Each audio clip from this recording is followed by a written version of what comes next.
For as long as I could remember, I had wanted solitude. Not the kind where you escape for a weekend and return to your life refreshed. No, I wanted true, unshakable isolation. The kind where you could stand in absolute silence and hear your own heartbeat. That's why I took this job. Black Hollow Fire Tower was one of the most remote posts in the entire park system. Miles of unbroken forest stretched in every direction, untouched by civilization. No roads, no cell towers, no Wi-Fi. Just me, the trees, and the wind. It was perfect.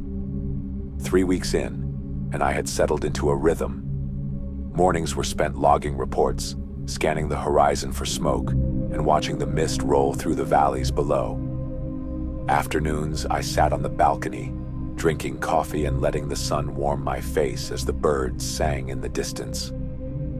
At night, I listened to the crackle of my radio, checking in with the other towers scattered miles away. Most of them were too far to see, just distant voices in the dark. But there was something comforting about knowing they were out there. It was peaceful, and for the first time in years, I felt at peace. I had taken this job for many reasons. Some I didn't like to dwell on. Life in the city had worn me down. Too many people, too much noise. A bad breakup, a job that drained the soul, a creeping sense of detachment from everything. I wanted out, and out here, I had found exactly what I needed. At least, until I saw her. It was a little past midnight when I first noticed something strange. The forest had gone silent. Normally, even at night, the woods were alive with sound. The distant hoot of an owl, the rustling of leaves as a raccoon scavenged, the chirp of crickets echoing from the trees. But tonight, there was nothing, just an unnatural, suffocating stillness. I leaned forward, peering down from my balcony. At first, I saw nothing but darkness, just the endless canopy of trees stretching below me. Then, movement. My breath caught. A figure stood at the edge of the tree line. A woman. She was too far away to make out details, but I could see her outline, stark against the moonlit forest. She wasn't moving. She just stood there, facing the tower. A prickling dread crawled up my skin. The fire tower wasn't exactly a tourist attraction. Hikers rarely came this deep into the forest, and certainly not at night. I leaned over the railing, squinting to get a better look, and that's when I noticed her hair. It was pink, not a natural pink, a bright, unnatural shade, like the kind you'd see under neon lights in the city. But here, against the blackened woods, it looked completely out of place. A strange unease crawled up my spine. "Hello," I called out, my voice barely more than a whisper. No response. She didn't move. She didn't call for help. She just stood there, watching me. My hands trembled as I raised the binoculars. Some instinct, deep and primal, warned me not to look, but I had to. I needed to see her clearly. The moment the lenses focused, a jolt of pure horror shot through me. She wasn't right. At first, my brain refused to process what I was seeing, as if rejecting the image outright. But the longer I stared, the worse it became. Her skin, it was grayish, stretched too tight, dry and lifeless, like old paper left to bake in the sun. There were marks along her arms and neck, strange, unnatural, as if something had scraped and torn at her flesh. Her mouth hung open in an unnatural way, her jaw slightly unhinged, lips cracked and peeling, as if she had been silently screaming for years. And her eyes, dear God, her eyes, they weren't just sunken, they were milky, opaque, like something had drained the life from them, leaving behind empty white orbs. They were wrong, but somehow, I knew she could still see me. She wasn't just looking in my direction. She was staring directly at me. I wanted to believe she was a lost hiker, someone who had barely survived the wilderness, wandering too far from safety. But no, this was no survivor. This was a warning. Her body looked broken, worn by something beyond understanding. Her legs were bruised, her knees dirt-stained, as if she had stumbled for miles, collapsing over and over again. Her arms hung limp, fingers twitching slightly, as though she wasn't fully in control of them. Her clothes, what remained of them, were torn, hanging in shreds. The wind picked up, making her long, brittle hair shift. It should have been beautiful, that bright pink color, but instead, it looked faded, washed out, almost sickly against her ashen skin, like something that had once been vibrant but had long since faded away.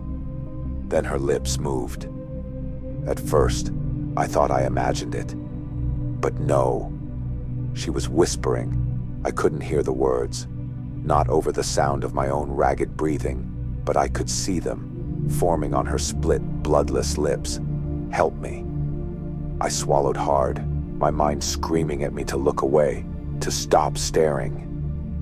But I couldn't, because even as her lips mouthed the words, even as her face twisted with something between agony and desperation, her eyes never changed. Those milky, lifeless eyes never blinked, never wavered. They just stared, wide and empty, boring into me. And for the first time, deep in my gut, I knew. She wasn't asking for help. She was warning me. I scrambled for the radio, my fingers shaking as I turned the dial. Ranger Station, this is Tower 9. There's someone in the forest. A woman with pink hair. For a moment, all I heard was static. Then, the dispatcher's voice crackled through. Repeat that? His tone was off, not confused. Not the usual boredom or mild curiosity I was used to. It was something else. I swallowed hard and pressed the button again. I said, there's a woman out here. She's just standing there at the tree line. She's got bright pink hair, but... I hesitated, glancing back at her. She doesn't look right. Silence. Not the usual radio silence when a transmission lagged. This was intentional. Then the voice returned. Quieter now. Are you sure? My skin prickled. Yes, I'm looking at her right now. Another pause. Then his voice dropped to a near whisper. Matt, listen to me carefully. You need to lock your door, right now. A sick feeling spiraled in my gut. What? Why? Just do it, he snapped, his voice shaking now. And don't look at her. Close the blinds, turn off the lights, and whatever you do not let her see you anymore. Cold fear clawed up my spine. What the hell is going on? The radio crackled again, and when he spoke, I could hear the terror in his voice. That woman you're looking at, she's not alive. A chill spread through my body, numbing my fingers. I turned to the window, heart pounding. She hadn't moved. She was still staring. I swallowed hard. You're telling me. I'm telling you to turn off the damn lights and stay away from the windows. He interrupted, his voice almost frantic now. If she knows you see her, if she's still looking at you, she won't leave. I reached for the blinds with my free hand, trying to keep my breathing steady. Has anyone seen her before? I asked, barely above a whisper. Another pause, then just one word. Yes. The way he said it sent ice through my veins. I gripped the radio tighter. And what happened to them? The static dragged on. I thought maybe he wouldn't answer. Then, finally, in the smallest, most broken voice, he said, "They didn't make it." Click. The line went dead. I didn't sleep that night. Every time I closed my eyes, I saw her. That twisted, ruined face. Those milky white eyes staring straight through me. And worse, the memory of her lips moving, whispering something I couldn't hear. By morning, I'd had enough. I grabbed the radio with stiff, trembling hands. "Ranger Station, this is Tower 9. I need answers. Now." Silence. Then after a long pause, the familiar voice of Ranger Davis crackled through. His voice was lower than usual, like he was debating whether to tell me something he shouldn't. "Matt, let it go." I gritted my teeth. "No, I saw her, Davis. I need to know who she is." More silence, then a heavy sigh. "All right," he muttered, "but you're not gonna like it." I swallowed hard. "Tell me." He hesitated, then finally said, "She wasn't alone." A cold chill crawled down my spine. "What do you mean?" "She wasn't a solo hiker," Davis continued. "Her name was Katie Lawson. She was 19. She came here with 3 of her friends for a weekend camping trip. They set up camp near Ashwood Lake. They were supposed to head back Sunday morning. But when they woke up..." He let the words hang there. I already knew where this was going. She was gone. A chill dug its claws into me. "At first, they thought she wandered off to go to the bathroom or something," Davis went on. "But her shoes were still in the tent. Her jacket. Her phone. It was October, cold as hell at night. There was no way she just walked off without her stuff." I sat down, gripping the radio tighter. "Did they find anything?" Davis hesitated. "Not at first. The Rangers organized a search party. Dogs, helicopters, everything. But there was no sign of her. No tracks. No blood. Nothing." He paused. "Then a week later they found her backpack." My stomach twisted. "It was caught in a tree branch about 3 miles from where she went missing," Davis said, like someone had thrown it there. "But when they checked inside, it was clean. No dirt, no water damage. Like it had just been placed there." I let out a slow breath. "What the hell happened to her?" Davis didn't answer immediately. Then, in a voice barely above a whisper, he said, "They think it was him." My skin prickled. "Who? You ever hear of Daniel West?"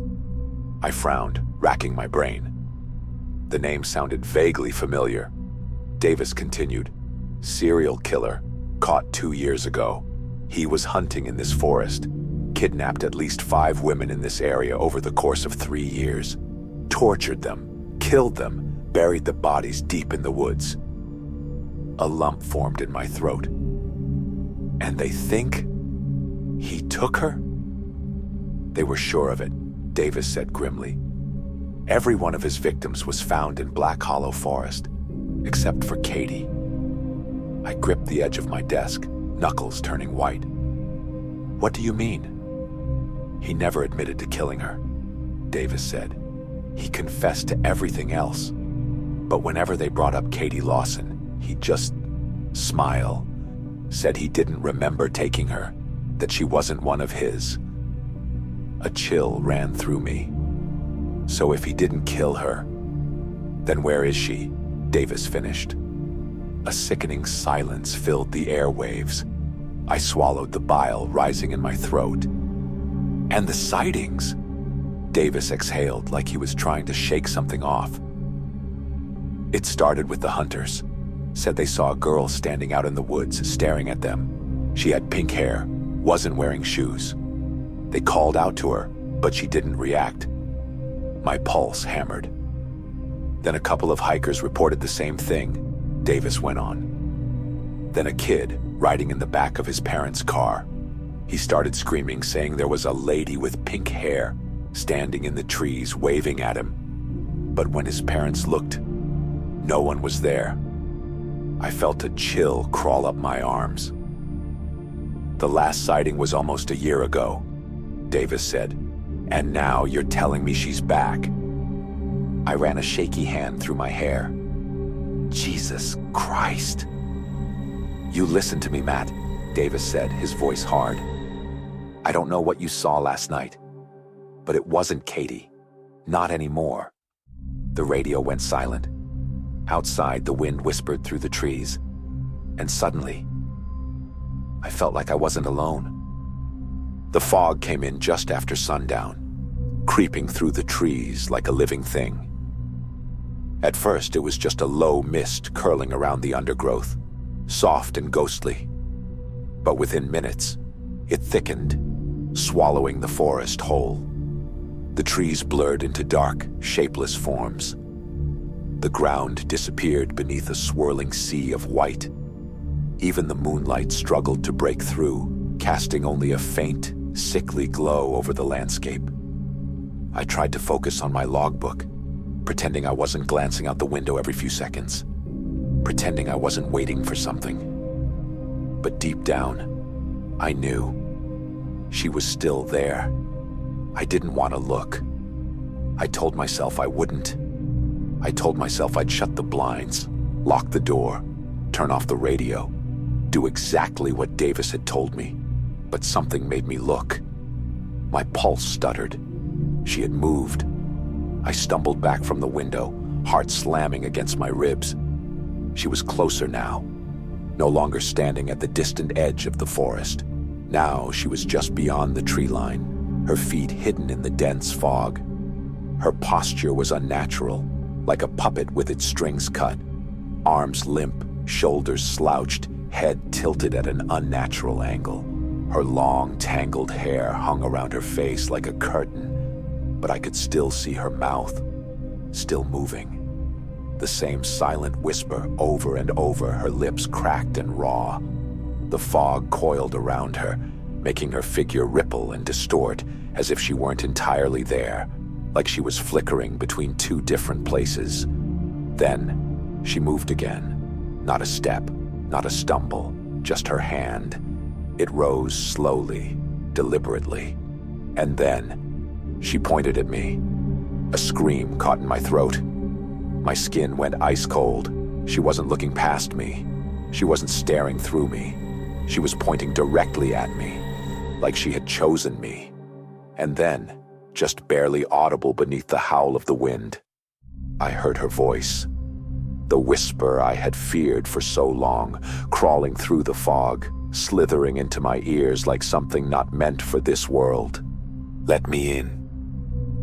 I didn't sleep. Not after seeing her move, not after hearing that whisper. Instead, I searched. There had to be something, anything, that explained what I was dealing with. Davis knew more than he let on. And if this had happened before, someone must have left a record. The old storage cabinet sat in the corner of the cabin, a rusted metal box filled with decades of ranger logs and outdated incident reports. Most were boring. Weather patterns, wildlife sightings, fire hazards. But then I found it. A leather-bound notebook, its pages yellowed with age. It belonged to the ranger stationed here before me, and he had seen her too. I flipped through the entries, skimming past the routine reports, until one caught my eye. September 14th, 2015. Saw her again today. Third night in a row. She's getting closer. I don't know why I keep looking. Something about her. It's wrong, but I can't stop staring. I feel like she wants me to see her. Davis told me to ignore it, but I can't. She won't let me. I swallowed hard and turned the page. The handwriting grew shakier, more erratic, like whoever had written it was barely holding himself together. September 16th, 2015. I tried to go down tonight. Thought maybe if I got closer, I'd see what she really was. Maybe I could help. Followed her footprints through the fog. They stopped. Just stopped, like she had vanished mid-step. But when I turned around, my own prints were gone too. I ran back to the tower. I swear to God I felt her behind me. I don't know what she is, but she isn't human. My hands trembled as I turned to the next entry. The ink had smeared in places, like the ranger's hand had been shaking when he wrote it. September 19th, 2015. She's whispering to me now. I hear it through the radio, even when it's off. I hear it in the wind, in the rustling of the trees. It's in my head. She calls my name. I won't answer, I won't answer, I won't answer. I shuddered, gripping the notebook tighter. My pulse pounded in my ears. I almost didn't want to read the next entry, but I had to. I flipped to the last written page. September 21st, 2015. I woke up outside. I don't remember leaving the tower, don't remember unlocking the door, but I woke up on the ground, halfway to the tree line. She was standing over me, smiling. I don't think I have much time left. If you're reading this, whatever you do, don't answer when she calls. Don't look at her, don't listen. Just lock the door and pray she moves on. The rest of the notebook was empty. My breath came in short gasps. I checked the back cover, the inside flap. Anything that might tell me what happened to him. But there was nothing. No resignation letter, no transfer paperwork, no record that he ever left. I grabbed the radio with trembling hands. "Davis," I whispered. "What happened to the last ranger in Tower 9? Silence, then a long, heavy sigh. "He went missing, Matt." A cold, sick feeling settled in my gut. They never found him. That night, the air inside the tower felt wrong. It was colder than usual. A deep, unnatural chill had settled in, seeping into my bones. I pulled my jacket tighter around myself, but it didn't help. The cold wasn't just around me. It was inside me. Outside, the fog was thick again, curling between the trees like grasping fingers. I tried not to look. I knew she was there. She was always there. Then, the radio crackled to life. At first, just static. A broken, distorted hum that sent an unpleasant shiver down my spine. Then, a voice that should not be. "Let me in." My stomach dropped. The voice was soft, but not weak. It carried something else, something rotten, something decayed. It was a voice that did not belong to the living. It dragged across the speakers like nails over rusted metal, the syllables breaking apart like brittle bone, dry, hollow. A sound that belonged buried 6 feet underground. I stared at the radio, my breath coming out in shallow gasps. My instincts screamed at me to turn it off, to never respond. But my hands moved on their own. I grabbed the receiver. My voice came out hoarse. "Who is this?" Silence. Then, a ragged breath. The sound alone made my skin crawl like air forced through broken lungs. "I'm lost. I'm so lost." Her voice wavered, like a recording played at the wrong speed, distorting at the edges. Some words dragged out too long, others clipped short, like she didn't fully remember how to speak. The cold deepened. My fingers felt numb. My breath was visible in the air. I gritted my teeth. "Where are you?" Static. Then, a wet, gurgling sound, like someone choking on their own blood. My grip tightened on the receiver. "Who are you?" The silence stretched out. The longer it lasted, the worse I felt. Like something was in the room with me, standing just behind my chair, watching. Then, in a whisper so faint it barely came through, "Come down." A violent shudder ran through me. The words felt wrong. Not just the sound of them, but the way they pressed into my mind, like they weren't meant to be spoken aloud. A deep dread coiled in my gut. I turned my head slowly, afraid of what I might see. Outside the window, just beyond the thick wall of fog, something moved. A shadow, tall, waiting. And then, the door handle rattled. I dropped the radio and stumbled back, my pulse slamming against my ribs. The handle jerked again, harder. "Let me in." The voice wasn't coming from the radio anymore. It was coming from right outside the door. The door handle twisted violently. I held my breath, my pulse a frantic drumbeat in my ears. "Let me in." The voice was closer now. No longer a distant whisper on the radio. It was right outside, curling through the cracks of the door like a cold wind, begging. "Please, it's so dark, so cold. Let me in." I clenched my jaw, forcing my body to stay still. I gripped the rifle across my lap, my hands so slick with sweat I almost dropped it. I had already locked the door, bolted the windows. There was no way in. And still, she circled the tower. I could hear her moving, slow, deliberate steps, as if her bare feet barely touched the floor. She was searching, looking for a way inside. I shut my eyes. Stay quiet. Stay still. She'll go away. But then, a new sound. Fingernails scraping against the walls. Long, slow strokes moving along the wooden planks of the cabin. Testing. Pressing. I clenched my teeth, biting back a whimper as I heard her move beneath the window. The blinds were closed. She couldn't see me. But then, the sound stopped. The air in the room felt heavy, unbearable, and then I remembered. One of the blinds was broken. Oh God. A horrible pressure built in my chest as I turned my head, dreading what I would see. She was there, her face pressed against the glass, half-decayed lips curled back over blackened gums, her jaw unhinged in a silent, sickening grin. Skin stretched too thin over hollow cheeks, bruised and torn, the flesh peeling like wet paper. And those eyes, those white, milked-over eyes locked onto me, seeing me, knowing me. I gasped and threw myself behind the desk, curling up like a child. My breath came in short, sharp bursts, my heart hammering so hard I thought it would give me away. I clutched the rifle tighter, my knuckles bone white. But it didn't matter. A gun wasn't going to help, not against this. And then she spoke again.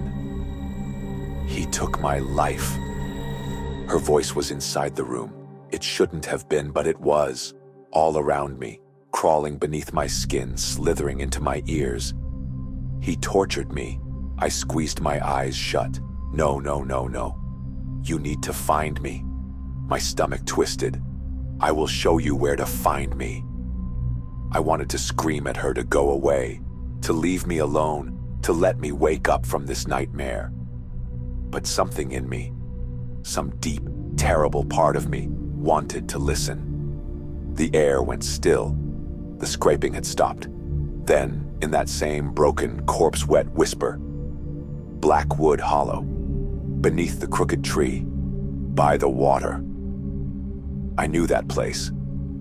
I had seen it a dozen times. An old, gnarled tree bent at an unnatural angle near the edge of Blackwood Creek. I swallowed hard, my body trembling. And then, silence. I stayed behind the desk for what felt like hours, too afraid to move, too afraid to breathe. When I finally gathered the courage to stand, she was gone. But the window was still open, and the fog was thicker than ever. I should have ignored her. I should have locked the door and waited for morning. But instead, I reached for my flashlight, because deep down, I already knew what I had to do. I had to find her. Morning came too soon. I had barely slept, but it didn't matter. The moment the first rays of sunlight broke through the fog, I knew what I had to do. I had to find her. I moved on autopilot, gathering what I needed. A shovel, a flashlight, gloves. I didn't even hesitate. Some part of me knew deep in my bones that she had told me the truth. She was there. By the time I started the hike down, the forest was eerily quiet. The morning mist still clung to the trees, but it wasn't like last night. The heaviness was gone. No whispering, no shadow in the fog. It almost felt normal. I kept my rifle slung over my shoulder, though I wasn't sure what good it would do me. This wasn't something I could shoot. The hike to Blackwood Hollow took about 40 minutes. The whole way, I felt like something was watching me, not in the terrifying, otherworldly way I had felt in the tower, but in a different way, like something was waiting. And then I saw it. The crooked tree stood just beyond the creek, bent at an unnatural angle, its roots half exposed. It looked wrong, not dead, not dying, but twisted. I stepped forward, gripping my shovel tighter. The earth was undisturbed, no indication of anything buried beneath it. But I wasn't fooled. I drove the blade into the soil. The first few digs turned up nothing but dirt and rotting leaves. I kept going, my breath coming out in ragged bursts, sweat dripping down my back. Then, something caught my eye. A rock, not a natural one. It was large, smooth, placed deliberately, like a marker. My heart pounded as I shoved the rock aside. The dirt beneath it looked different, softer. I swallowed hard, then dug again. 5 minutes later, I saw it. A string of pink hair. My breath caught in my throat. My stomach twisted. I dropped to my knees and dug with my hands, pulling at the dirt, yanking at roots, shaking as more and more of her was revealed. And then, a skull. Her hollow, empty eye socket stared up at me, frozen in a silent scream. I staggered back, choking on bile. I had found her. The police arrived within hours. A forensics team combed through the site, carefully exhuming the skeletal remains while officers bombarded me with questions. How did you know she was here? Why did you come looking? Who told you about this spot? I didn't know how to answer. I couldn't tell them the truth. She told me. They wouldn't believe me, so I stuck to half-truths. I mentioned how I'd read old ranger logs about a missing girl, how I had a feeling about the area. They didn't push too hard. After all, I wasn't a suspect. I had only uncovered what was already there, and they knew. They knew what this place was. Because as they combed through the evidence, I overheard one of the officers muttering to another. "This isn't the first time we've found someone out here." I shivered.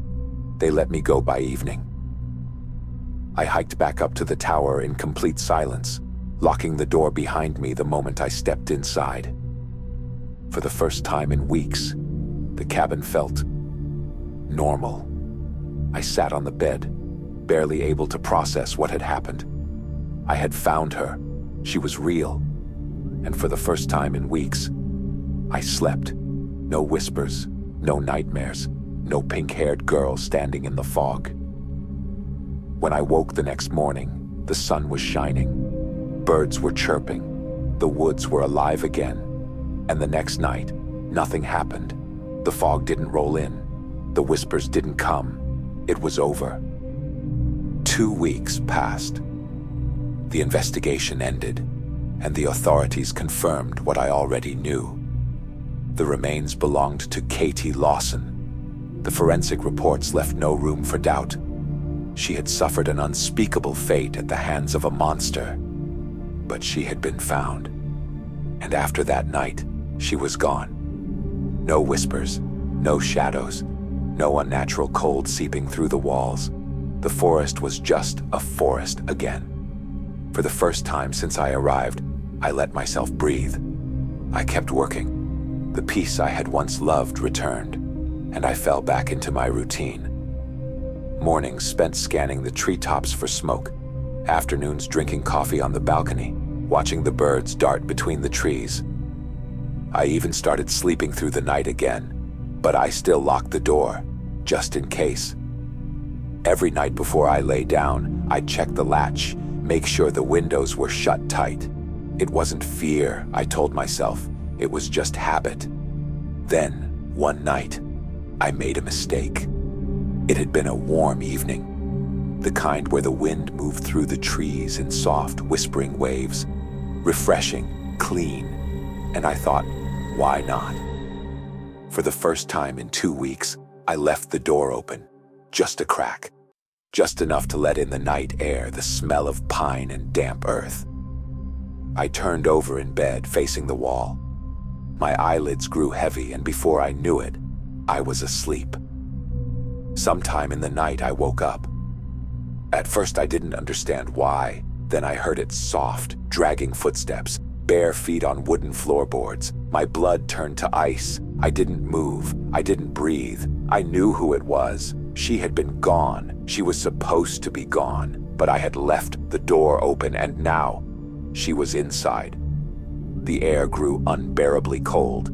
My body stiffened, every instinct screaming at me to stay still. The footsteps stopped, right behind me. A silence so heavy filled the room that my ears rang.